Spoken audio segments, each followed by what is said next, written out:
不管是青果市或者是肉品市场，原本拢有固定的休市日子，不过当着连续的假期，加上中秋节，人民的需求量较大，对此议员陈碧玉上午伫个议会临时会建议市府会用个协调调整，到底肉品市场是因为找无兽医来检验，或者是其他的原因，应该适时检讨。连续假期的生意都比较的好，问题是肉品市场休市，所以业者有跟总经理反映这个事情，说是不是星期一能够开放屠宰？啊，即摆即个代志吼，按8月初一就已经协调啦吼，协调到9月初7，完全无结论啦。因为吼，咱肉品市场的总经理吼，业者的消息就是讲，因为无兽医师在场，没有办法开放屠宰啦。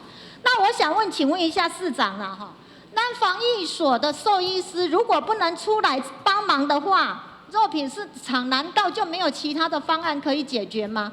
无其他有一个特约师。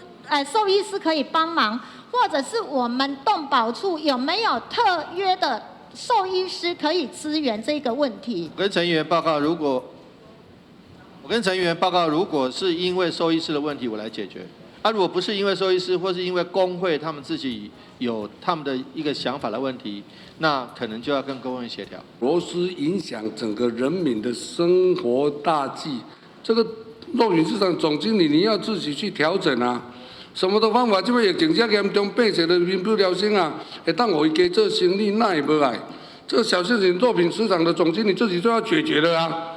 来到这边反映，真的那是能力有问题哦。议员表示，除了中秋的连假，后续10月还佫有国庆的假期，对此市长回应，会甲市场或者工会来进一步沟通。台南新闻林根采访报道。